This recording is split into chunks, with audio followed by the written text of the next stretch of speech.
Hello, I'm Wesley Schulz, Associate Conductor of the North Carolina Symphony, and I'm glad to be joining you again for Behind the Music. This weekend, the Symphony will perform one of the most famous set of violin concertos of all time, Vivaldi's Four Seasons featuring Principal Second Violin Jacqueline Syed-Wilborski. The Symphony is excited to share this performance on Friday, February 5th at noon. I'm especially excited as it is my great delight to conduct this program with my outstanding colleagues. Vivaldi's music overflows with joy and his melodies are infectious. I hope you enjoy the fruits of our efforts in this virtual performance. Now, aside from the opening four notes of Ludwig van Beethoven's Fifth Symphony, it is difficult to think of a piece of music that enjoys as wide a fame and recognition than Antonio Vivaldi's Four Seasons. In addition to my background as a percussionist, I also grew up studying cello, starting when I was 3 years old. It was a tiny cello. But when I was paying my way through college, I would often play in quartets for weddings. And I can hardly remember a wedding I played that didn't include music by Vivaldi or an arrangement of Largo from the Winter Concerto of the Four Seasons. Professional recordings of the Four Seasons number in the hundreds. Every budding violinist cuts his or her teeth learning Vivaldi's picturesque concerto. A further testament to the endurance of this music is that snippets of melodies culled from the seasons have been used endlessly in media. I'm certain there's a TikTok video right now boasting the opening melody to the Spring Concerto. And for good reason. The music is timeless. This music from 300 years ago will continue to be heard for centuries ahead.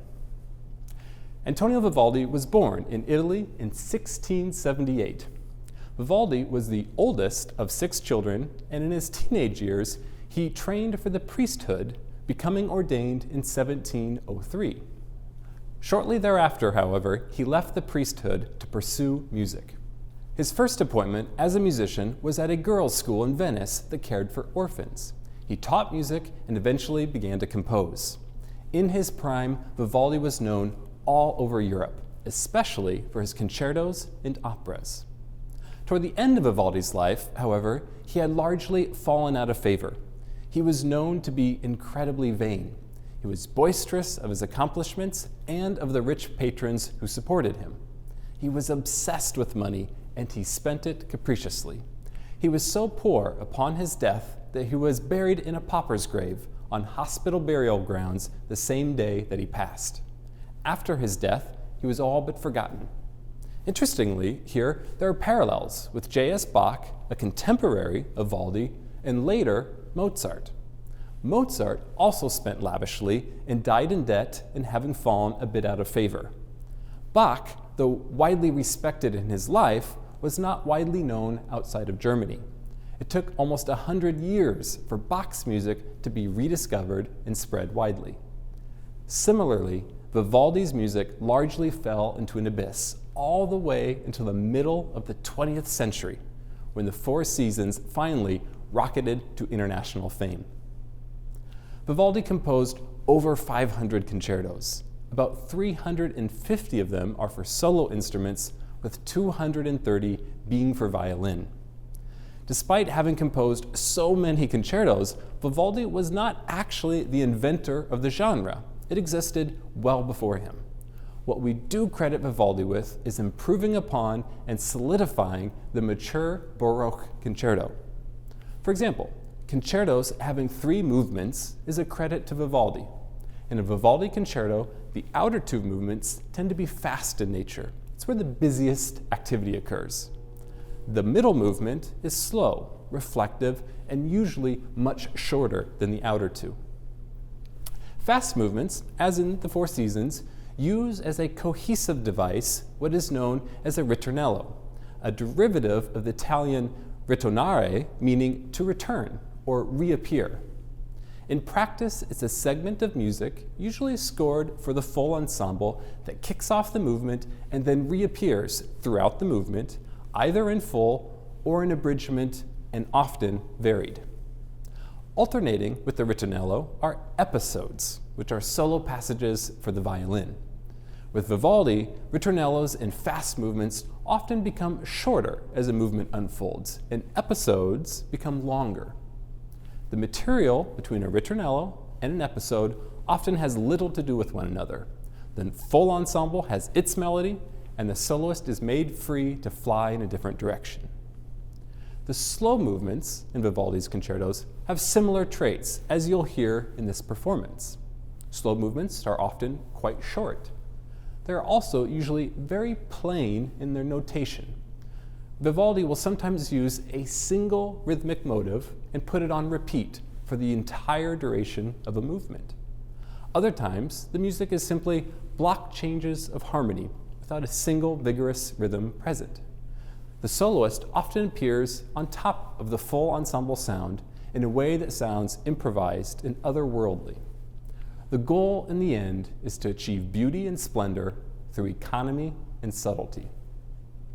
So now that we have talked a bit about Vivaldi's background, the kind of music he wrote, and the basic arrangement and design of his concertos, let's talk a little bit more specifically about the Four Seasons.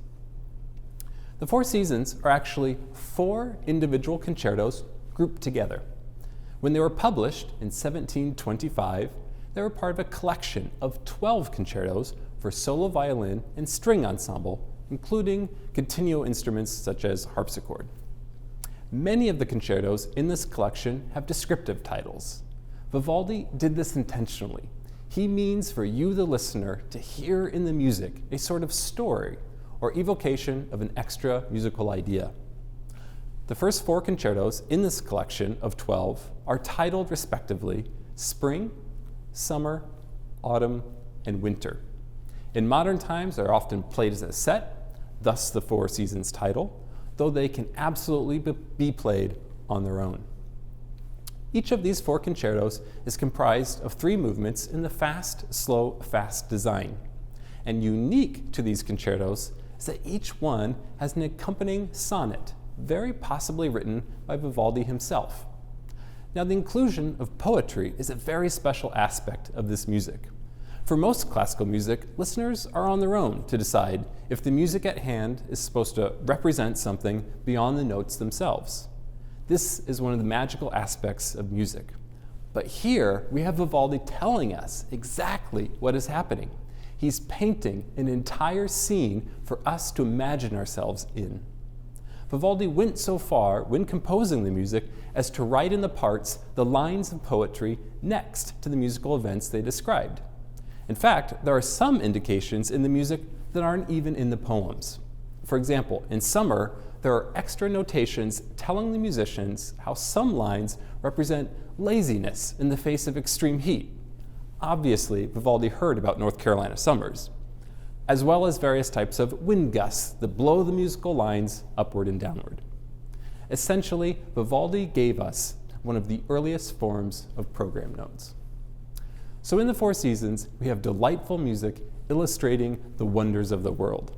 We have bird songs, including the cuckoo, turtle dove, and goldfinch, hunting horns, frivolity.